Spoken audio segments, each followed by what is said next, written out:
which stop or serve to act as disincentives for a more equal anti-racist aid and development program, and open a conversation on ways forward to build a decolonized and reimagined aid sector.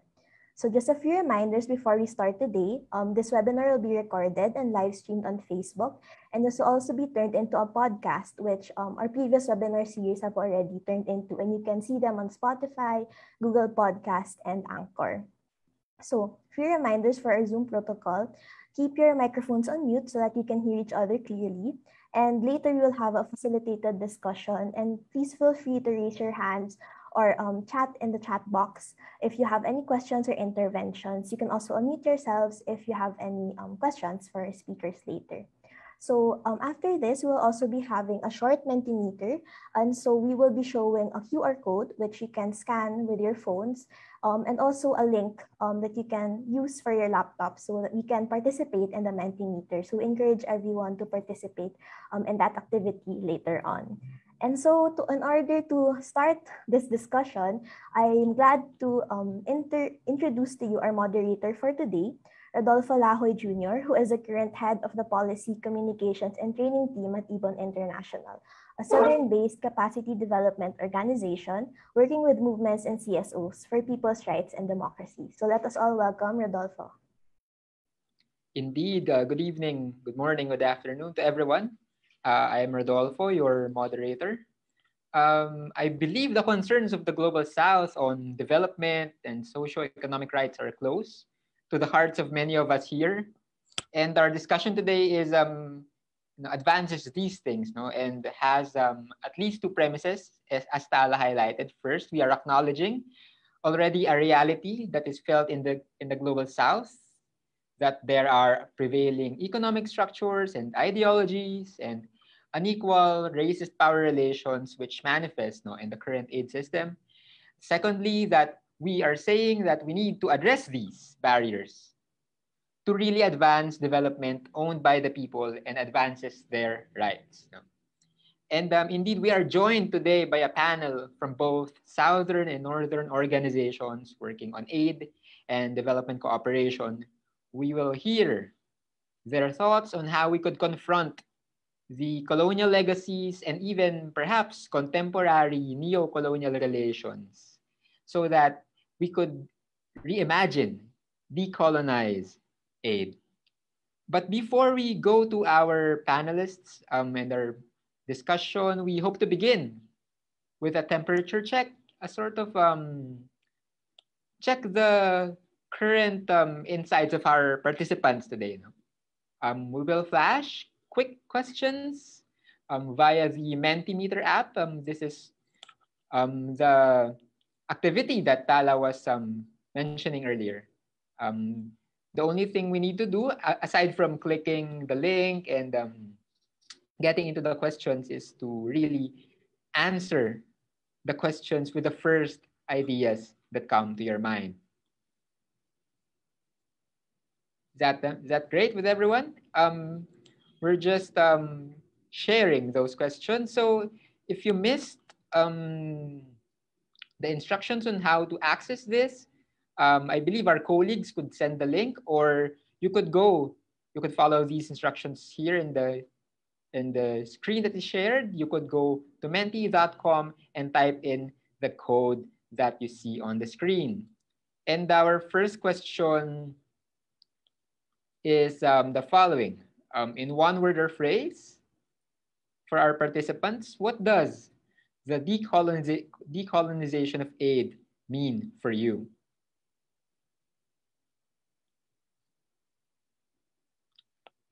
So again, you could, if you don't have a quick way to answer this, is to click the link in the chat box and then enter the code that is also shared on your screen and also sent in the chat box. So 3 answers have come in so far. We're looking forward to hearing the thoughts of everyone, all our participants in this discussion. So our answers are starting to come in. We're seeing currently on the screen the terms local ownership, equity, shifting power, right? We're getting more and more answers. We encourage everyone to key in, send in their answers so that we could see what is your current take on the word decolonization. So currently with 11 answers in, what we're seeing is that so far our participants and colleagues are thinking of decolonization in terms of transformation and shifting power as the dominant answers. But there are also answers that are also related to this, like equality, structural changes, removing top-down aid, even revolution for some. We're also getting answers from the chat box. No? Some colleagues are answering respect, equity, which I think with 18 answers in, we're getting a sort of we're seeing the commonalities already, right? Decolonization means changes to advance, for instance, advance local ownership, advance inequality, advance autonomy, advance equity, and those related terms that all center about giving the power to the people. So the second question, and again, I invite everyone to participate, is second question is, how well do you think you understand the concept and aims of decolonizing aid? How well do you understand the concept and aims of decolonizing aid? You could answer, your answers could range from not being aware at all to extreme awareness. Our colleagues so far with 8 answers in are saying that they are moderately aware, but some are also saying that they are very aware, and a minority so far is saying that they are either extremely or just slightly aware. So I think at the very least, our colleagues so far are expressing that they have a certain level of understanding. No one is answering that they are not at all aware. So we are reaching a sort of consensus here that at the very least, many of us are moderately aware, and a relatively fewer but also still a significant number are very aware and extremely aware or slightly aware. So I think we're proceeding to the next question. We're asking you, do you think the decolonization of aid is an issue? And should it be discussed more? You could answer from the choices of strongly agreeing to strongly disagreeing. Just gauging from the previous answers of our participants, I would hazard a guess. I'm already hazarding a guess that many of us would either strongly agree or at least agree. And I think so far that's the current result. And only a very small minority is saying otherwise. No.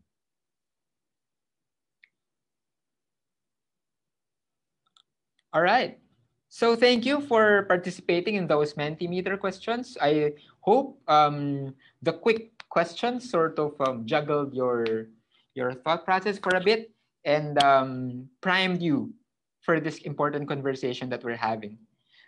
So we already gauged a certain common understanding among a certain number of participants about the need for changes, a need for decolonization in the sense of structural changes in terms of advancing local autonomy, equity, and shifts, basically, for towards the people in terms of responding to these challenges in the aid system. I believe those common understandings now are already a good way to shift to our first panelist, Carol Sherman. Carol is a former co-founder of AidWatch. She then went on to work with a variety of international non-governmental organizations around the world, mainly in the position of country director. She is currently working as an independent humanitarian and development consultant. So, Carol, I wish to ask you very fundamental, but based also questions that would lay the ground for our conversation today. You've been working in humanitarian aid, where we've been increasingly hearing more about the term that was mentioned in the Mentimeter earlier, right? Local ownership. But maybe you could, from your experience in the field, you could introduce the terrain of what we are really dealing with here, in terms of the basic concepts. In your perspective, what is structural racism? From your experience, what is the decolonization? And perhaps share any thoughts as well about what needs to happen given the current situation in the aid system. Carol, you have the floor.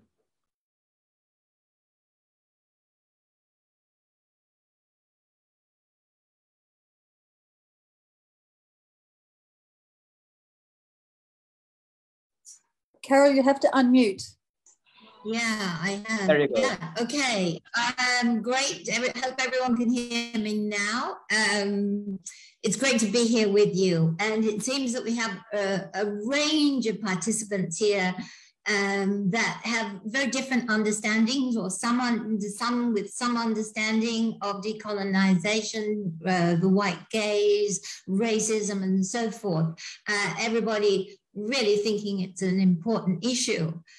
So that's great. But in the more than 20 years that I worked as a senior aid and development worker in a variety of international INGOs, I never had a discussion, either in workshops, in trainings, in management committees, in the field, or at HQ about racism. Never. We didn't discuss if racism was prevalent in our organization or how racism was part of the historical structural underpinnings of aid itself.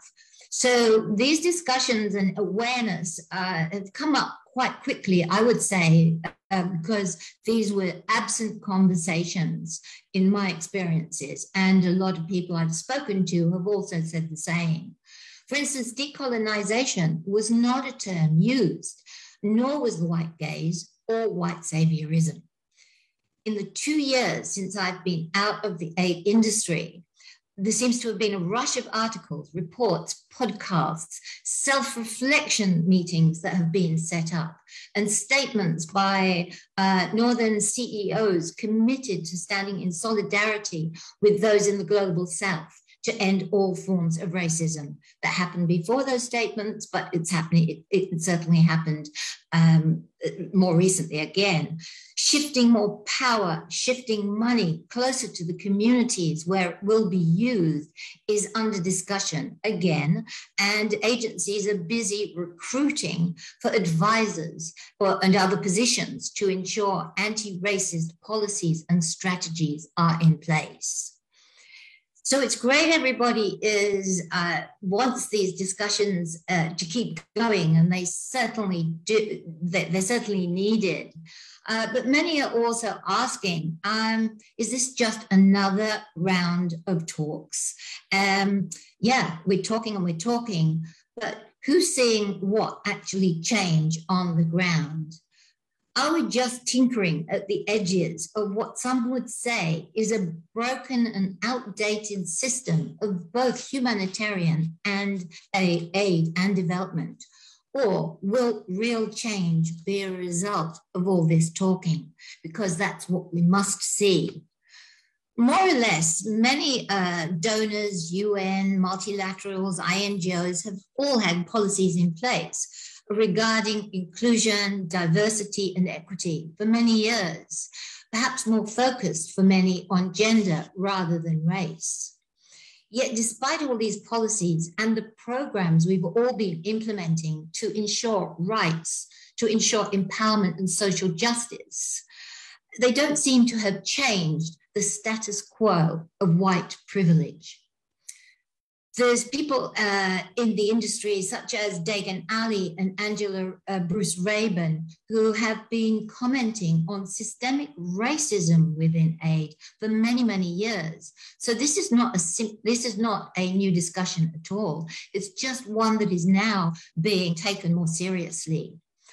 I'm just going to quote Angela when she has described international development as a system where majority white societies with ample resources determine what poor Black and brown people need, how much they need, set up the parameters for delivery of what they need, and then create elaborate mechanisms for monitoring the donated funds.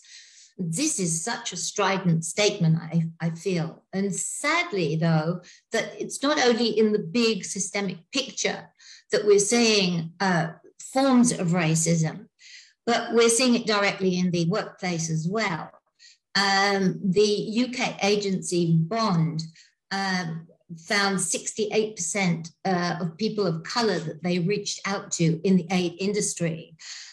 They all had said that they experienced or witnessed an incident of racism in just this past year. So yes, it's racism is produced and reproduced by laws, rules, and practices sanctioned and implemented by different governments and embedded in economic systems, as well as in cultural and societal norms. Structural racism refers to the normalization and the legitimization of all of these events that routinely advantage white people to the detriment of people of color worldwide. The language of decolonization actually is quite debated in the aid sector, but still drawing on a consultation process that was published in a report called Time to Decolonize Aid, which some of you may have seen. It refers to a process of examining power structures that emerged during and after the colonial period. It's the privileging of whiteness, the imposition of the concept of modernity, the use of European ideas of development to determine what progress is. It's the creation of financial systems. Can I get some feedback that I'm on? Yep, you're still on. Sorry, my screen's gone completely blank. So sorry about that. Yeah, it's the creation of financial systems that enrich a few at the expense of the many. And these are just some of the ways we see colonial practices rooted in the aid industry. And I think some of the comments at the beginning showed that this was understood. So the measurement of progress is against whiteness. White is seen as right. And as part of this is referred to as the white gaze. And countless examples of white saviorism are being seen in the West every day. And it's an accepted reality bolstered by the endless marketing and fundraising strategies, which puts the global North as the center for making change for the good happen. So the focus is on the goodwill and the goodness of the global North. So the question of should aid and development cooperation undergo transformation? Absolutely, of course. But realistically, changing generational political and economic structures isn't going to happen anytime soon. And I would say, nor there is a likely rush by the global North to shift the power. And that is being echoed in the field by many who are not seeing as much change as they would like from the civil society organizations that they work with. But still, a lot can change. So talking from an INGO perspective, just briefly, I'd be talking to the boards and CEOs because they need to downsize the amounts of the budgets they control. That is something tangible that we can see, and that can be done quite soon. They need to shift decision-making authority in order to work in equitable partnerships with those in the global south. And everybody is focused in on partnerships, but are the partnerships really being changed? That's what we have to see. They need to also stop planting flags and creating offices in every country, and instead support national and local agencies with locally led humanitarian responses and development if it's called for. They need to stop being a competitor for limited funds and allow local groups to flourish as we take a step back. And this is really happening in terms of international NGOs really trying to set up shop as local organizations and then becoming a competitor rather than an enabler. Donors of the humanitarian aid system will also really need to change the current practices which limit funds being transferred to groups in the global south. And this is of real concern, so participation and decision-making cannot evolve with a commitment of funding that only lasts from 6 to 12 months. So these are some of the structural problems that are really going to have to be encountered along the way. We need to come up with new contracting terms which currently favor UN and Western organizations and actually not hide behind fears of the terms risk and compliance. We must change the funding limitations that are stopping moving forward towards shifting power and achieving localization for real. Finally, the global pandemic put remote management at the heart of many aid efforts, and we saw those efforts continue. So let's listen to the global voices and learn from the past 2 years and stop just referring to remote management, but local management and decision-making and controls, because we simply cannot go back to business as usual. Thank you.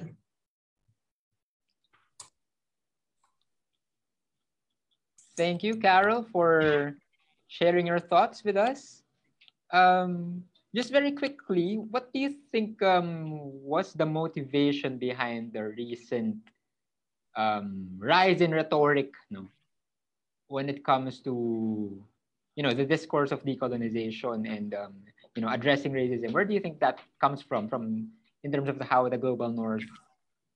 Oh, right. Well, I think everybody was sort of talking about this whole upsurge with the murder of George Floyd in America, which really hit a nerve globally. I mean, in Australia, in other countries, we witness deaths in custody for many, many, many years, and yet it still continues. But that particular moment really did sort of get a lot of people talking again about racism. So that was one triggering fact. And it's sort of, I think, the many voices now from the global south, many good organizations, many, people who are now speaking out are being listened to in that whole arena of what's going on globally and politically. So I think it's not a new conversation. People in the global south have really been talking out loud, voicing their concerns. I think there is a push on the donors to really respond because there are such well-equipped organizations globally around the world. So it is a great moment for the talk, and that's what I'm frightened of, that it's not just talking now about diversity and inclusion and gender or child safeguarding after some of the sort of issues that come up from the field, and we all rush to look at protection and other things, or fraud. So let's really not make this just another round of talks and commitments that don't really eventuate in real change, because real change really does have to be structural changes in the system while we keep the system alive. Thanks, Carol. And I share your sentiment when it comes to the need for structural change. And I think your point when it comes to how the Global South, their voices would be very essential in this conversation would be a good transition to our next portion, where we precisely, as Carol has indicated, we need to zoom in into the particular realities that we experience in the Global South, where these relations, these structural barriers manifest in the daily lives of people. And we have two panelists from the South today, Ciale Ilolahia and Firas Haber. Ciale is the Executive Director of the Pacific Islands Association of Non-Governmental Organizations, or PIANGO, and formerly the Executive Director of the Civil Society Forum of Tonga. PIANGO is a regional platform of national umbrella CSOs in 24 countries and territories in the Pacific. PIANGO focuses includes advocating for the recognition of civil society as a critical development partner who should be engaged in public policy decision-making that impacts the life of our people. Welcome, Ciale, and we also have Firas, who is the co-founder of the Social and Economic Policies Monitor, Al-Marsad. Al-Marsad is an initiative to monitor policies in order to ensure the protection of the economic, social, and civil rights of Palestinians. Its vision is a free Palestinian society where social justice is realized through critical development approaches. Welcome, Firas. Let's start perhaps with Ciale.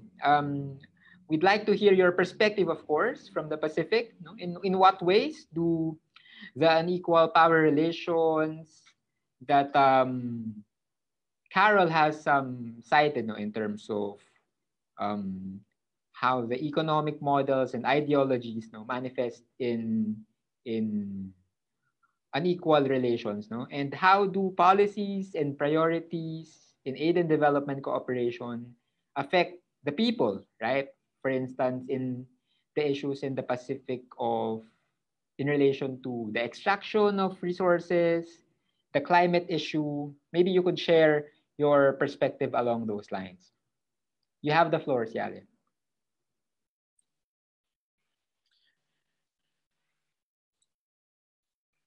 Thank you very much, and it's quite an opportunity to join the conversation now.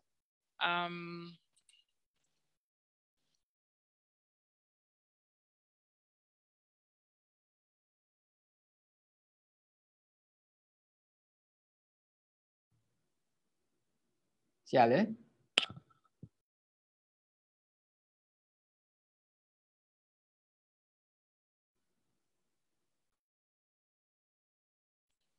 There you go. You're back. My apologies. So thank you for having me. I think I'll take it from a Talanoa sessions where reflecting on what's happening on the ground in our region, but at the same time also reflecting on the previous speaker on where this different economic model that is being used in our government in how we see the role of aid in the development of our society in the Pacific. That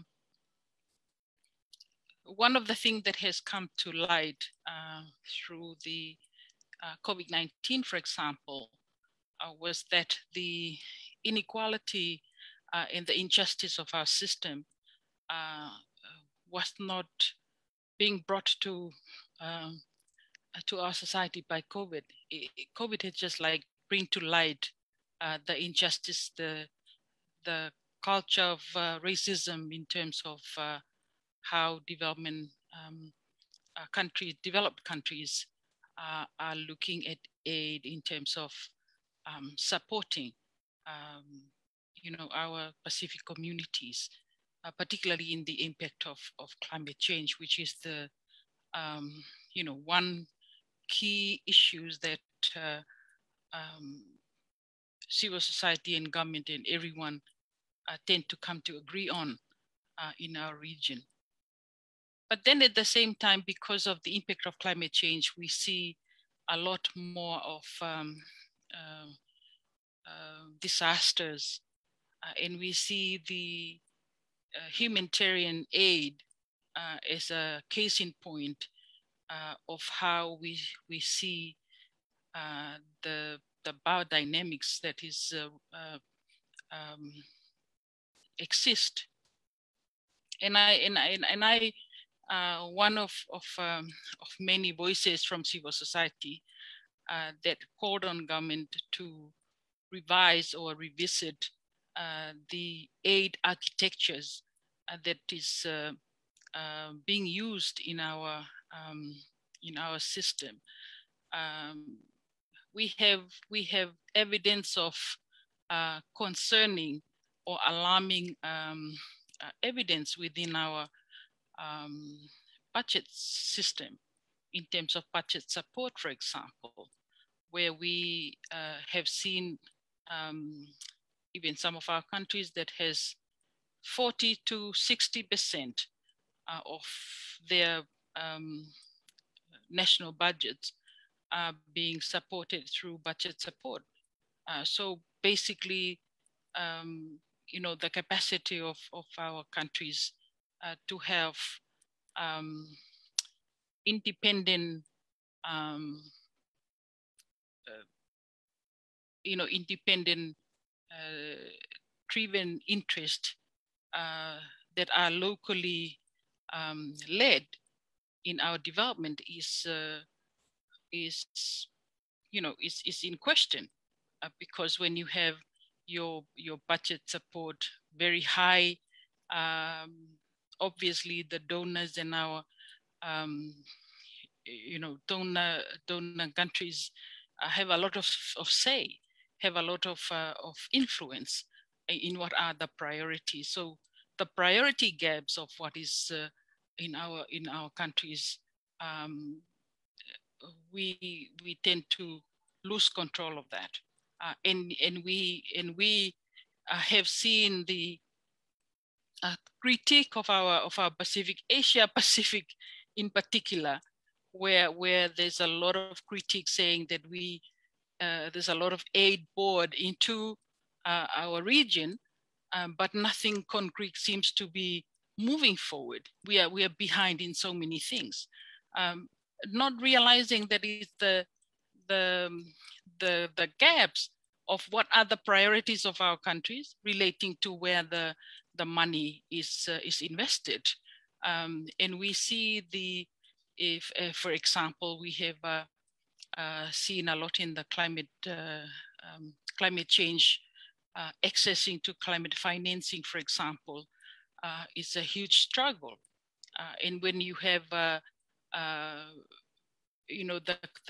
negotiations and the power dynamics in terms of where the allocations of the climate fund, for example, from the global world, that they are interested, that goes more to mitigation because it's supporting the transitions of businesses over the adaptations of our small countries in terms of how they have to revive the whole resilience system, which is basically the natural resources, our land, our ocean, and how we adapt, our water system to a disrupted climate system.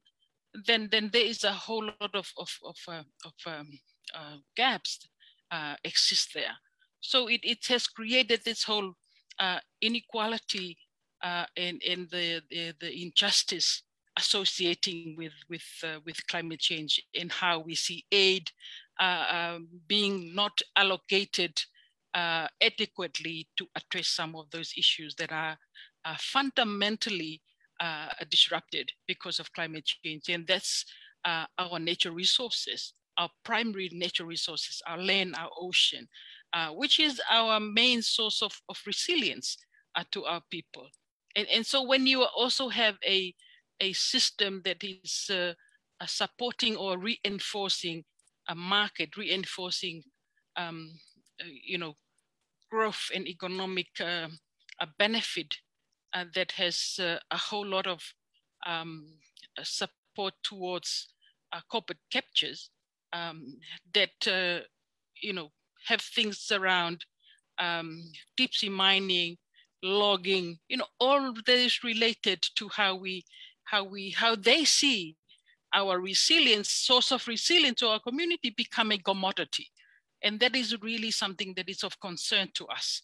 And so this is part of the conversation that I'm quite happy that is starting now, because it's not it's not an issue that is often being it's really uncomfortable for some of us to have those conversations. And then when you talk about climate change and that's associated with science, and this makes it even more harder for us to be participating, because it's tend to be looked at as a technical issue to talk about. It's tend to be assumed that it's only if you have scientists or if you have a PhD that you can only talk about certain issues. Other than that, you should not be part of that conversation.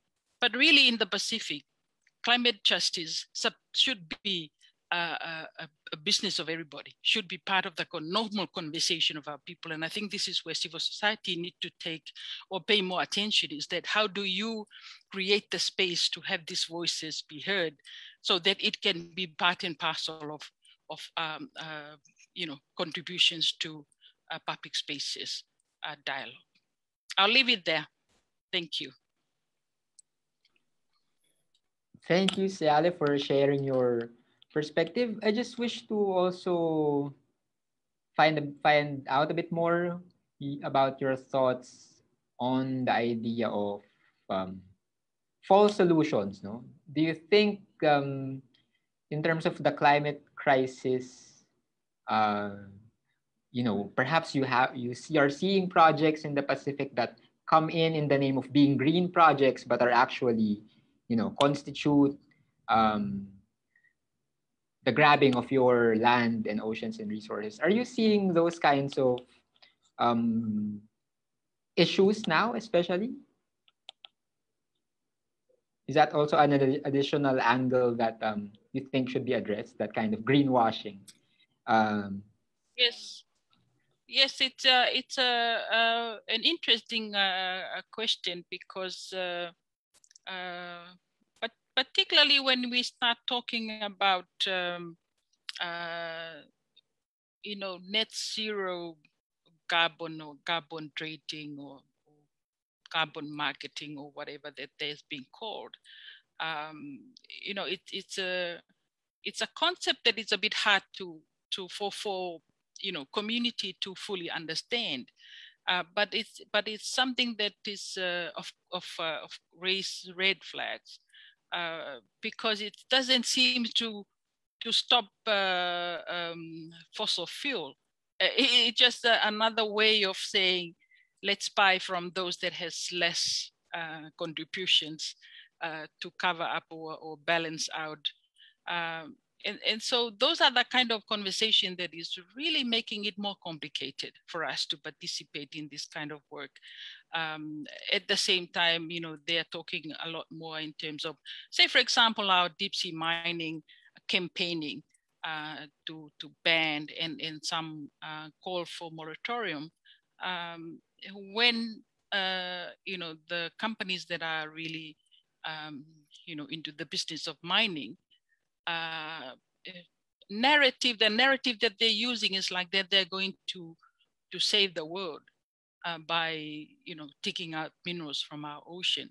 It's like the narrative that they're using is like they are contributing to addressing climate change by you know, digging up from our ocean. It's like that there is this whole idea, and one of the other things as well that we see is that how they're using sustainable development goals to advance conversations around greenwashing. And so if you are not careful, then you'll be another example of how we see in the field of, in the area of agriculture, for example, where they start talking about smart agriculture, when they're talking about agriculture, where it's much more looking into mass production. So there's a whole lot of things that we need to pay attention to. Otherwise, we thought that they are supporting, you know, a greener planet, but then underneath that, it's really asking, at the end of the day, who's benefiting? And you find that it's end of the day is always corporate companies. But you know, this is where we need to have a lot more of conversation like this. Thank you for highlighting how those, you know, those same models that we're criticizing could also take the veil of seemingly sustainable language that you know, these are things that as aid practitioners, as CSOs, we have to be careful in monitoring as well. Thanks for that, Ciale. And perhaps at this point we could go to Firas. We wish to learn more about how do these systemic challenges in aid manifest in your context of a militarist, a colonial occupation, if I must say so. Is aid weaponized or contributing to economic drains, and how do these affect the sovereignty of the people, their ownership over development? Maybe you could share your thoughts on those. Thank you, Rodolfo. Thank you, Rodolfo, for the question. Of course, aid is part of the colonization in Palestine because mainly it's supporting the occupation and the lack of independence of the Palestinians by using the aid as a weapon. But before we go there, I must ask the question: is the aid really is for development or is for domination, or in other words, for de-development in development terminology? Because why the aid should be different than the investment treaties or trade treaties or any other issues like offshore or other issues like in the political arena? Aid is being used mainly to dominance the developing countries and developing nations, including the ones are here in the region in Palestine. So for decades, although the aid and ODA in Palestine was huge, one of the biggest recipient between the countries is Palestine, and also per capita we are one of the highest in the world. Although that the socioeconomic indicators kept declining, the poverty, the unemployment, the economic development. So that means that without the aid, we were doing better. And this is very strange, why we're receiving billions of dollars and we still have a declining indicators. So that means that the aid wasn't used, wasn't given in a proper manner, you know. Part of the problem that the colonial policies are using the aid to sustain the occupation and sustain the status quo in West Bank and Gaza and Palestine. So the objective, the sole objective of the aid is not improving the situation, is not the independence, is not the freedom of the Palestinian people, but is to keep the situation as it is, to keep this kind of equation of occupation is being kept and preserved, well preserved in Palestine. Secondly, the aid in Palestine is under the occupation's conditions. So where to be spent, how to be spent, where not to be spent, and how to support mostly the security forces, the Palestinian security forces, and to hire a massive employees in the public sector in order to preserve the status quo is being decided by the occupation itself. So it's not a matter of a Palestinian decision or a matter of bilateral decision between the donors and the Palestinians. It's the decision of the occupation. Thirdly, what we noticed during the many years we were observing the aid is sometimes the donors are working in contradiction with each other. So if you are taking an issue like of vocational training, for instance, or reducing poverty, they are introducing a mixed methodologies, are contradicting, and they are not producing a result. So that means that one donor is focusing, for instance, on this side of vocational training, the other is demolishing what the first donor is doing. So each one is deciding where to invest and how to invest without really examining the situation, the conditions, and what the best things to be done. But I think the most important that the aids come with a very expensive political price and with political conditions. And eventually they are not respecting our development priorities, are not respecting our sovereignty, because individually they are undermining our sovereignty, undermining our independence, and they are undermining our political priorities eventually, you know. And I can, of course, give many examples, but one of the examples I want to share, if Tara could just share the table I just prepared for this presentation. Tara, if you may. Okay, while the presentation is being, yes. We conducted a study many years ago trying to see how much we received as aid and compare that to unemployment in Palestine. Over the study were conducted, I think, in 2016. So the last year we tried to get the data was 2015. But as you can see, in 2004, we received around $323 per capita, and the unemployment rate was 25.4%. In 2005, we received less, 312.2 per capita. The unemployment rate was declined, although we received less. In 2006, we received more. The unemployment was even better. Although we received more in 2006, the unemployment rate in 2007 was up to 31.4%. In 2008, the aid per capita was the highest in the world, $685.5 per capita. The unemployment rate was 26%, and in the 2015, it was raised to 27%. So you can see between 2004 and 2015, although billions of dollars were sent to Palestine, the unemployment rate was raising to 27%. So that means that there is something wrong in the aid system itself, you know. But this is not only the cases we are facing in Palestine with the issue of the aid. During the second intifada in Palestine between 2001 and 2004, the occupation army destroyed the only airport we had back then, Gaza International Airport. It was funded mainly by the EU. More than $150 million were spent to build this kind of airport. But the EU said nothing when the occupation destroyed the airport, built using the European tax money.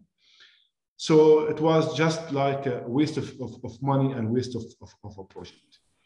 But afterwards, we discovered that an official Japanese project to support the agriculture in Palestine, mainly in Jordan Valley, with a total of $10 million, only spent less than $1 million to support the Palestinian farmers, and less than $9 million were sent back to Japan by hiring consultants, staff, buying equipment. So we received then less than 10% of the whole grant, and the rest were sent to Japan itself.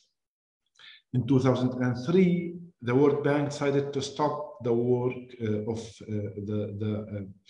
the effectiveness of the Social Security law, because it was very expensive, although it was meant to support and to protect the workers and the employee. And then they introduced the cash assistance program, which is mainly sustaining the poverty in Palestine instead of fighting the poverty. After the political fragmentation between Fatah and Hamas in 2006, the EU and the US decided not to support the government. They boycotted the government and decided what kind of government they want to support. So mainly from there till now, the government is basically accepted by the West to rule West Bank mainly, and if not accepted, they will not channel the fund, and that means that a lot of employees will not get their salaries. Finally, this year, Biden administration decided to refund the UNRWA, the UN agency for the Palestinian refugees, because Trump administration decided to stop the funding. But they pushed for political conditions over the school curriculum. So that means now the Americans have the upper hand with what kind of curriculum we are teaching our kids in our schools in order to sustain their aid, you know. So what's next? What we need to do to stop the decolonization of the aid, or how we can move on with the decolonization of the aid? One of the things is to need to respect the sovereignty of our nations, of our people. One of the things. Second is we need to agree upon the development priorities of our people, not the donors, not the governments. Western governments need to decide about what we need and what we don't need. The third issue is how to get more solidarity fund, more solidarity support from the nations, from the individuals, from the like-minded progressive organizations, in order to support our struggle against colonization in Palestine and elsewhere. Also, how to respect really the human rights of our people, and not to undermine the human rights using the fund itself. I think basically this is what I wanted to say, but I want to conclude with saying the issue of technicality of the aid is undermining the colonization of the aid. So hiding behind templates, grants, reports, and so on is making us hopeless against fighting the real policy of the aid. And thank you all. Thank you, Firas, for also sharing, of course, aside from the situation, your thoughts on what should be done and what should happen instead of the current situation. Very quickly, Firas, in your Japan example, are you suggesting instead that in that case, it shows how aid, instead of its supposed objective of developing the people, instead created economic gains for the donor? Is that what you're suggesting in that example? It's economic gain, and it's corruption, and it's also how you are putting in your report some amount of aid to Palestine, but you are getting back most of the money. So what you are doing is some kind of business or trick. It's not an aid, it's not a development, you know. And also when you are, the real amount of supporting the farmers was around $700,000 only, you know, and the rest is for the salaries of the Palestinian Agriculture Ministry. But the 9 million are being sent back to Japan. That means that you are tricking us. You are not respecting our people, not respecting our rights, you know. And you are doing that because you want to gain politically from saying that you are giving, I don't know, 1% of your GDP, which is not true, by the way, you know, because they are getting back a lot more than what they are really sending in most cases, with offshore, with trade agreements, with investment agreements, they are controlling more and more money than we are getting from them. Firas. So yeah, I think a lot could be unpacked in another time when it comes to the relations with specific donors such as Japan and the United States, for example. Thank you for sharing. So we heard about the concrete contexts, how the paradigms in aid that could be colonial or corporate and corporate at the same time could manifest in terms of creating more unsustainability and reinforcing already unequal power structures at country level. No? And I think Firas ended on a good note in terms of bringing us to highlighting the important matter of how to change these realities and what should happen. And our question, of course, of this event of how we could reimagine aid and decolonize the partnerships. No? And to share a bit more on that end, we also have Christer Holm. Christer is the Regional Director for Asia of Diakonia. Diakonia is a faith-based Swedish development organization that works with local partner organizations with a vision of a just, equal, and sustainable world. So, Christer, what kinds of partnerships, relations, funding structures, and processes would be essential to decolonize aid and development cooperation? And lastly, what do you think is the role of INGOs, such as Diakonia and perhaps CSOs in the North more generally in this important effort? You have the floor. Okay. Thank you very much, Rodolfo, and thank you very much for letting me into this discussions. And I will try to come to your questions, but first I will just try to also tell a little bit about some backgrounds or perspectives that we have or that I have. We are working in 25 countries in Asia, Africa, Latin America, and the Middle East, the Northern Africa region. Our head office is in Sweden, and we have 283 full-time employees. Of them, 56 are based in the head office in Stockholm, in Sweden, 37 in Asia, 20 in Middle East, 55 in Latin America, and 115 in Africa. We have 4 regional offices and 25 country offices that works with local partners around, now they are around 400, for human rights, democracy, and gender justice. I think you mentioned it before, I think you talked about it first, but solidarity is a very important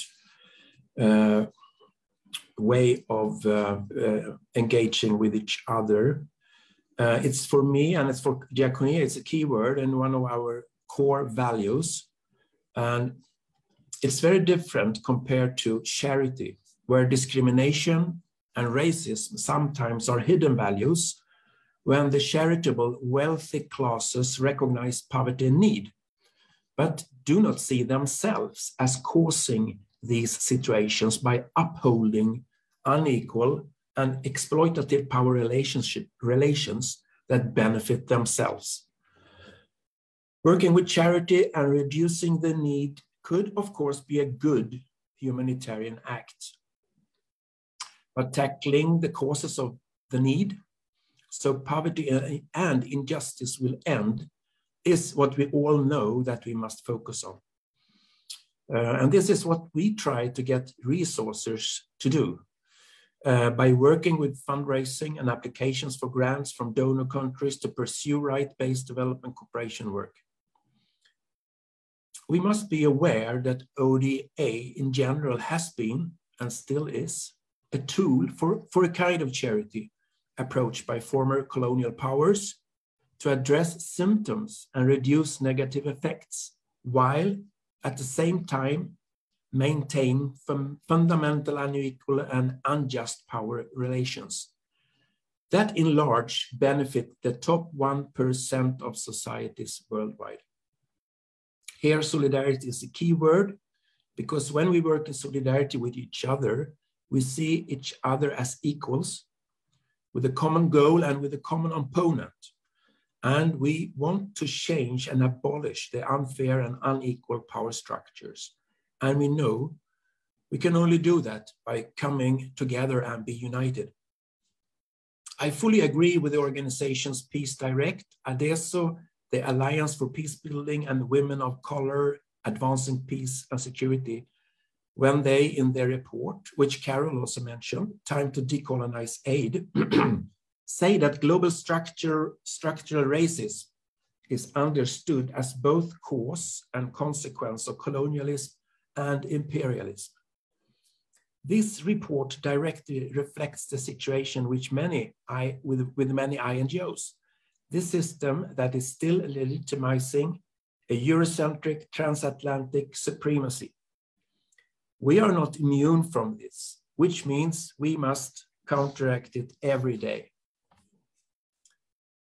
How can we reimagine and decolonize partnerships, funding structures, and decision-making processes?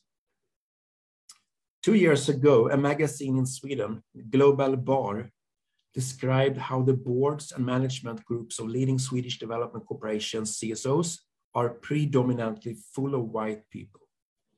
It was organizations like UNICEF, Save the Children, Swedish Red Cross, WWF, Plan International, Greenpeace, International Aid Service, etc., and Diakonia. When they followed it up 3 weeks ago, this year, the proportion of whites,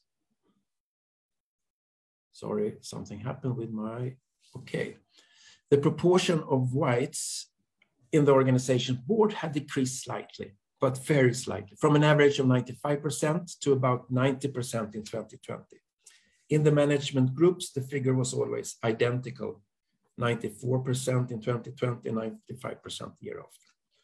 But it's also made some changes happening in those organizations, like our organizations. I will come to that, but this phenomenon, it's more or less reflecting the structural racism that exists in general in the Swedish society, much caused by the colonial legacy and the fact that Swedish neoliberal economic and political decision makers identify themselves and Sweden to belong to the Eurocentric and transatlantic imperialistic bloc.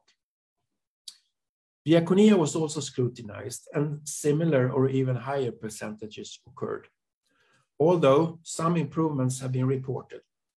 The board of Diakonia has recently elected 1 non-white person, and 2 non-white deputy regional directors have been recruited to Diakonia's regional offices in Africa and Latin America. A non-white awareness will also be built in to our recruitment process, especially when it comes to managerial positions. We INGOs are influenced by the interest and identity of the Swedish state and economic and political decision makers and the norms they create.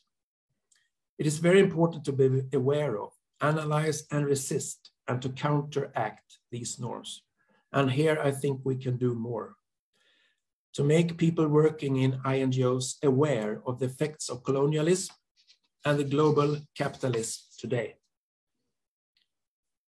What is Diakonia doing to change the aid system to benefit local actors and pursue genuine development?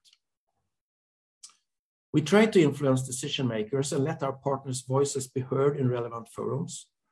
We also try to operationalize the development effectiveness principles spelled in the Busan Declaration of 2011 and the Istanbul Principles for us, CSOs. To promote country leadership and ownership of development strategies, we enable programs to be truly led by those directly affected and who are working in their own contexts through Diakonia's country offices, with employees from the countries where partners operate.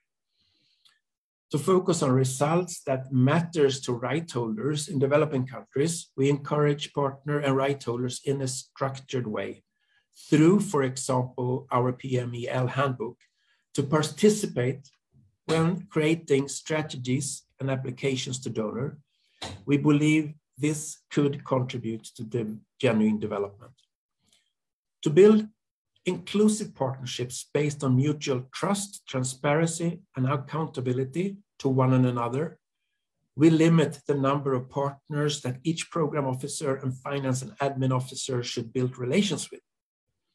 Right now, we believe that the number of partners to handle should be around 5 to make it possible to have an active and inclusive partnership where we are co-creators, allies, and co-facilitators.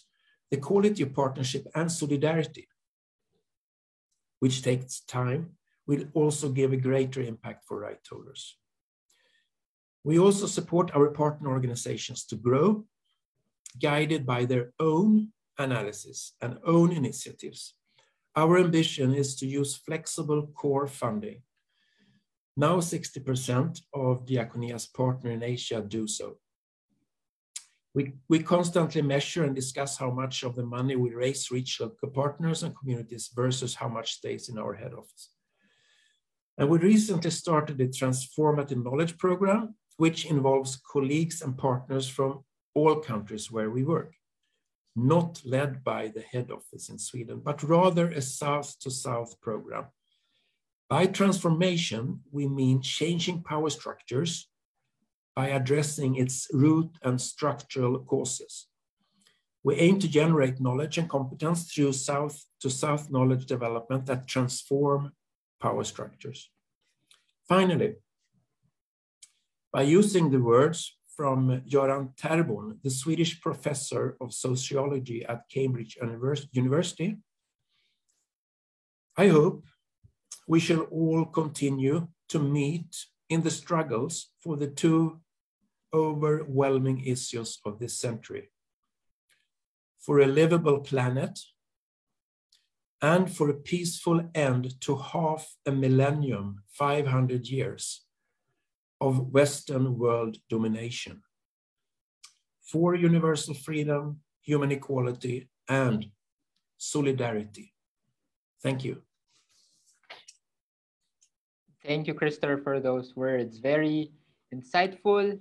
And I think noting the importance of solidarity instead of quote unquote charity, of highlighting principles so that the South would have the power in these relationships are important, as well as highlighting how it's in the end, it entails dealing with, in your words, neoliberal, imperialist, and colonial relations.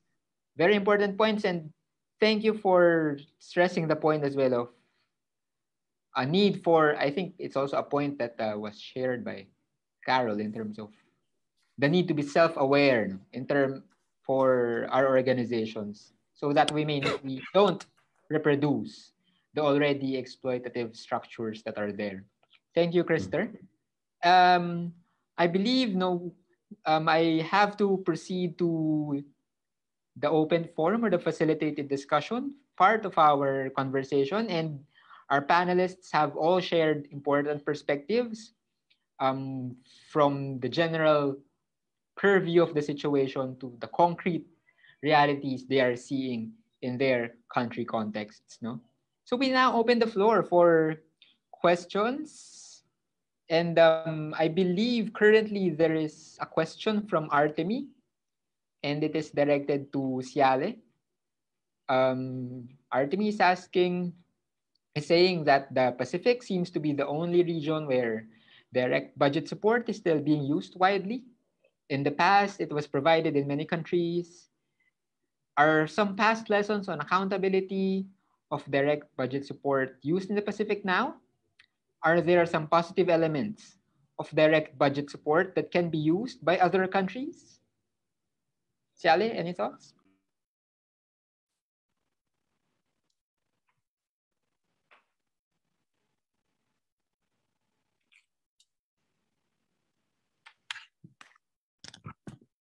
Sorry, was very slow in trying to type my answers on the chat box. But I suppose my response to your question is that the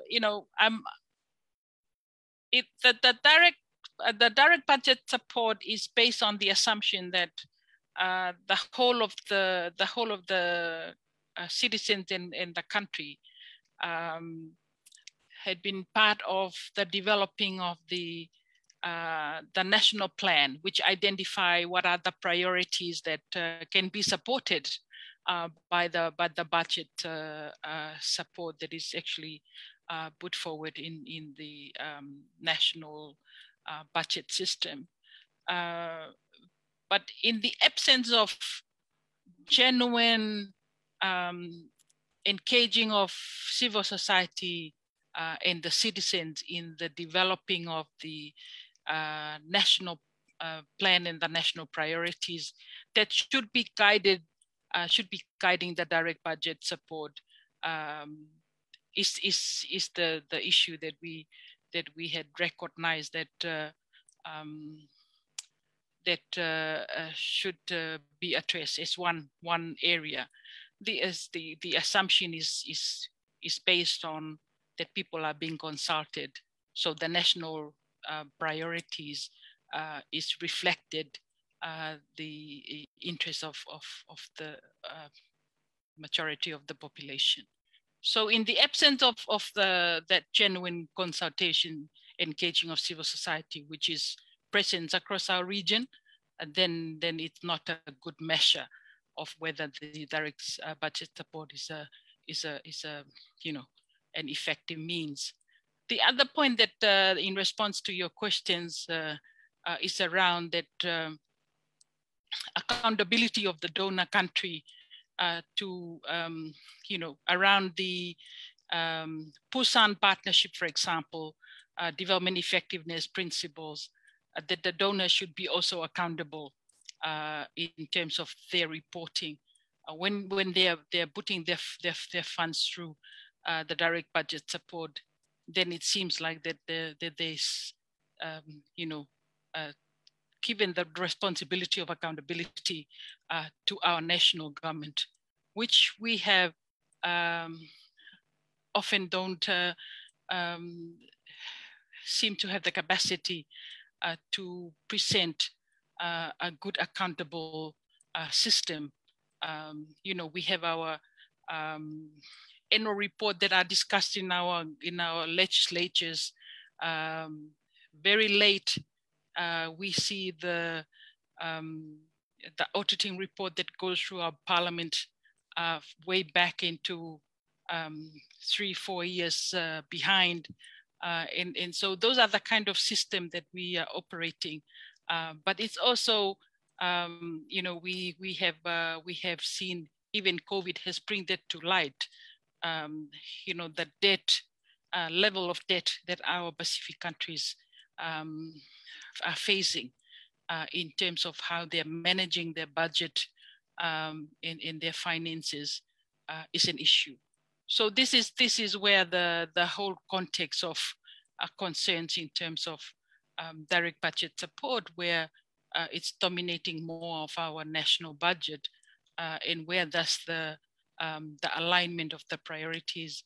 And then we also see, as we have discussed, that still sometimes the donors are using aid to influence some of the priorities of our region. If I'm answering your question at all, Atemi. Thank you. Thank you, Siale. Are there any more questions from the floor, from our colleagues, our participants?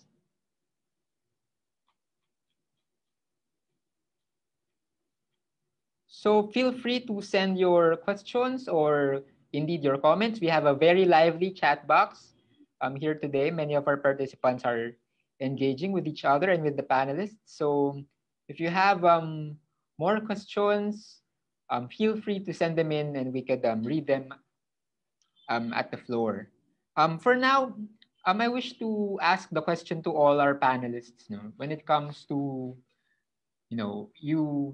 most of you, all of you shared your thoughts on what should happen instead, given the current aid situation. And we're also having this conversation in a very particular context of the crisis, the current crisis, the pandemic. Many countries, especially in the South, are still reeling from the effects of the current health, economic, and climate emergency. So in this situation, do you think the prospects of decolonizing, is this particular context now a good opportunity to advance these our efforts to decolonize aid, or does the current situation present more challenges than opportunities for our initiatives? Anyone who wish to perhaps have to share your thoughts on those?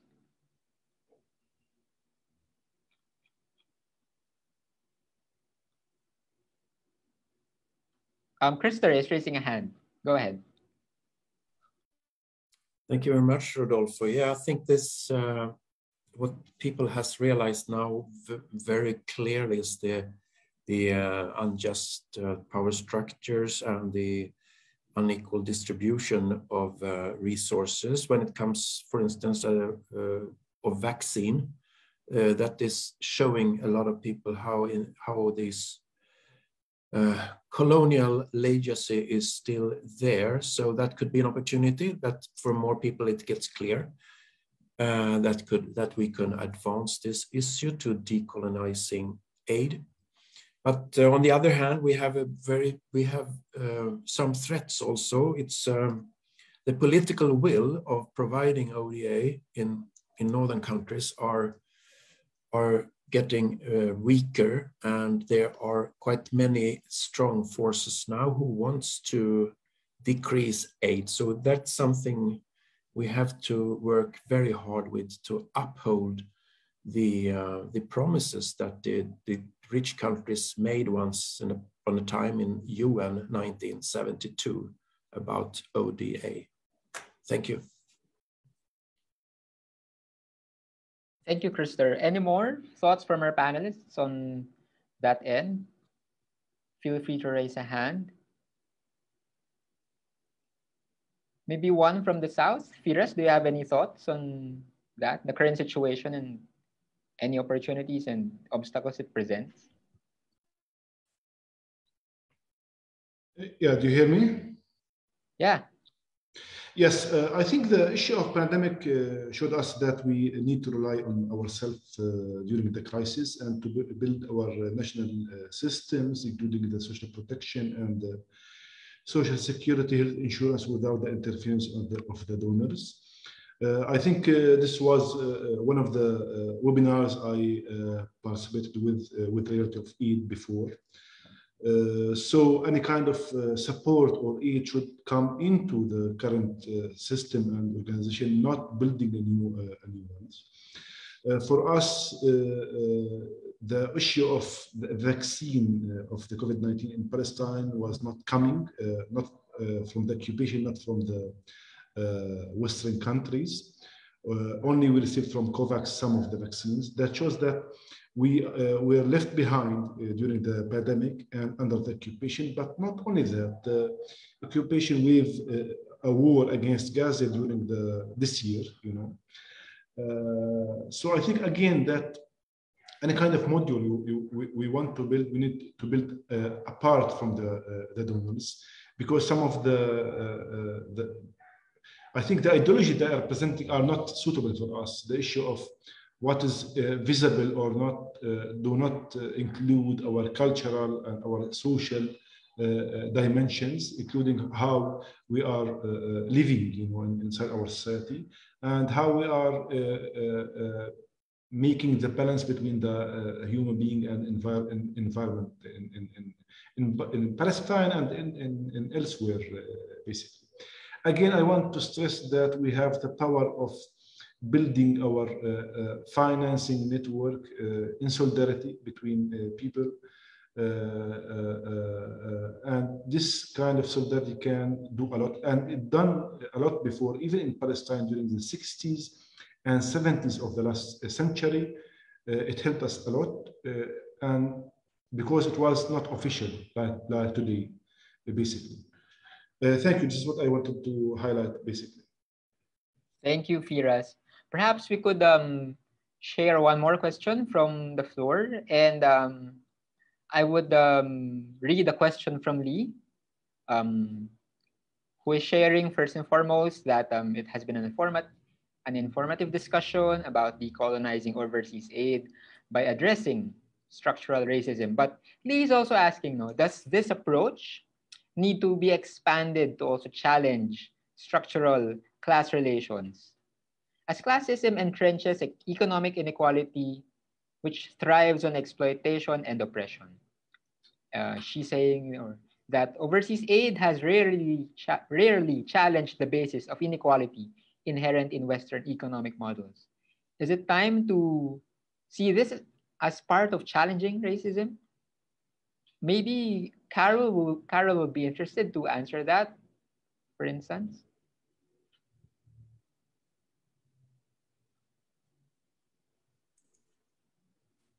Thank you.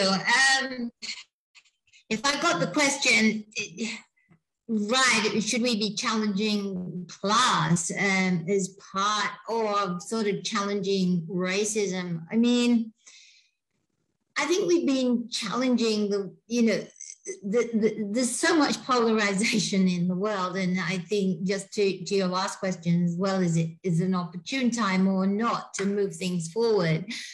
We're seeing the split so much in sort of Western countries, in the UK, in the US, most probably in Australia as well. A lot of different countries are polarized in their thoughts, the pandemic and sort of resources, who gets the resources. We're talking about the vaccinations. You know, it's so many different thoughts on this as well. I mean, it's a conversation that has been forever about class, about race, and we've done very little about it. So I don't want to sort of say class, should we challenge class, should we challenge race? I mean, fundamentally, racism, which does permeate through everything, we have to make some headway. I mean, and it's not just for Western countries, and it's not just for it's systemic, you know, sort of structures, but our individual and all our interactions, how we see the world from a Western perspective, how people in the global South interact with the world and their structures is just permeated by racism, and also different types of racism, and also class. So I think, of course, class must be challenged and unpacked much more about the socio-economic disadvantages and inequalities, which is, I believe, as well, very much part of challenging race, within society, let alone the aid industry, or in the criminal justice system, in the economic system. So I don't know if I'm answering as maybe, you know, it was put, but I think it's not just extrapolating race or classism, but we really are looking at, it really is time to move forward with unpacking and breaking the cycle of racism we see all around us in the aid industry, and which, of course, will be looking at many different issues, including, of course, class. Thank you, Carol, for stressing those linkages. I wish to ask Pius or Pius, I'm sorry if I'm mispronouncing your name. Earlier, you raised a hand. Maybe we could accommodate your question as a last question in our discussion today. Go ahead.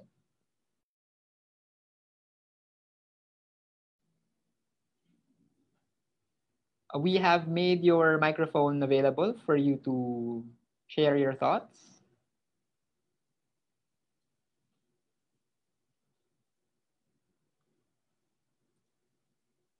Okay. Pius, you're good for now? Okay. So if that's the case, maybe you could try later if you wish. But for now, maybe we could end that facilitated discussion on that note, no? That important point, which I believe is a part of a bigger discussion, of course. And before we stay with us, we are not ending the program yet. We have the floor now for Nat of Aid Watch, who will share her thoughts, and I believe she also has some news, for us who have been following these Aid Talks conversations for some time. Hi everybody. I'm Nat from Aid Watch. I just want to thank everybody, all the speakers, for Jay for fantastic moderation. This is a really important discussion, as you can hear from all our speakers, and just really great to see participants engage in the chat. And we do hope that we can do a follow-up session on this, because this is a big discussion and we really need to start, looking at how do we make this happen? How do we reimagine aid? How do we decolonize it? Not just sit around and talk about it. So we hope to continue that. But I've been tasked to sort of introduce you to Aid Talks. Sarah from Reality of Aid, who's also on here, last year when COVID hit, we were like, what do we do? And we decided to do our first Aid Talk, a webinar. And now this is our fourth one. And we've kind of realized this is a really important platform, particularly in the Asia Pacific region, for us to look at different issues around aid and development. And we really want to continue them. So we're asking for your support tonight to join some of our social channels and share them around. I'm going to post in the chat. So that's some of our social channels. And also we have a website, aidtalks.org. So yeah, please share, join, share that around. We hope we can build on these webinars a lot more next year. And as well as having the webinars, we kind of started creating these webinars into a podcast. So it's another way that people can listen to the amazing speakers that we get into this space. And they don't maybe have to attend a webinar. So there's our Spotify link there, and also all our videos, all our webinars, and also we create little videos from them with really good sound bites are on our YouTube channel. So I want to thank you all. It was a great turnout. It was actually about 100 people who registered. So I'm hoping that we'll be able to send the links for them to view this webinar. We understand people are pretty zoomed out and very busy. As someone who's in Nam, Melbourne, where we're finally opening up tomorrow, the city with the longest lockdown. So yeah, I'm really grateful to have you all here. We do have one little outgoing survey if people are interested to stay on. It's like what we did before, just a couple of questions. And also you'll probably receive an email with that as well. So I will share the screen.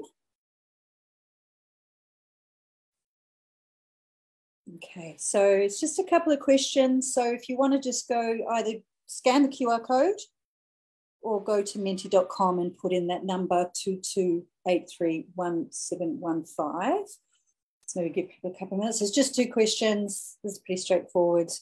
It just gives us an opportunity to, hear from people who participate in our webinars, what you think and what you'd like us to actually, continue to open up discussions on into the future. I think Sarah and myself, and also Tala, who's on this call, has been doing a huge amount of work for this webinar. We would like to see some of these discussions evolve into really strong solidarity and regional networking and regional campaigns. And we hope maybe some of that can start in these conversations. Okay, so I'm going to go to the first question. Don't know how many of you are on. So the first question is, would you like to see a follow-up webinar to further discuss decolonization of aid or reimagining aid, and how can we build towards a reimagined aid sector?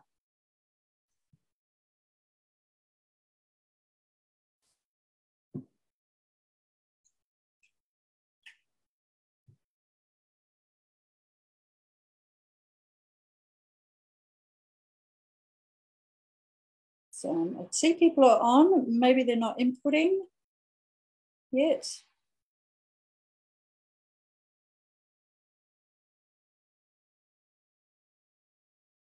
I'll just double check that it's actually working, technology.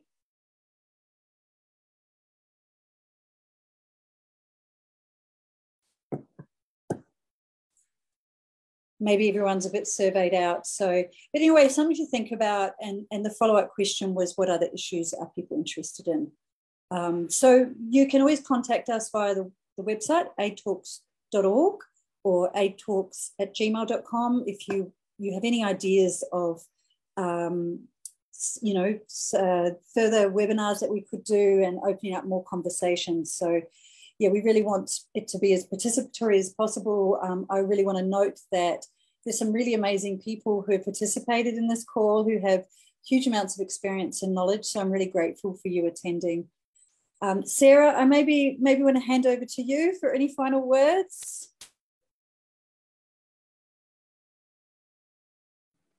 Hello, everyone. Actually, we're just really grateful to the number of people who attended today. And I think the insights are more than substantial, actually. I think we can develop a lot of materials to popularize the topic just based on the insights of our speakers. And as Nat and Tala mentioned, we are looking forward to extending the discussion to a next webinar, a next iteration of this decolonization of aid.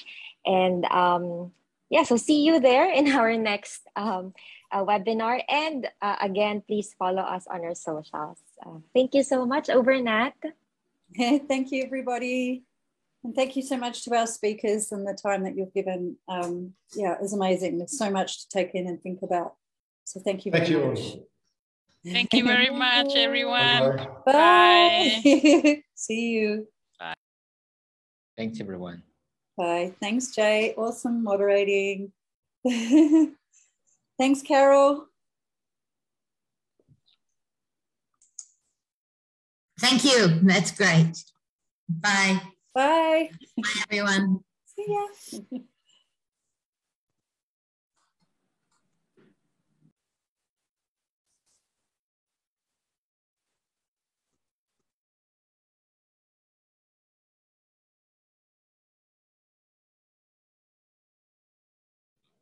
Hi, Lee. I can see Lee's still there. Lee is, along with Carol, co-founder of AIIB. So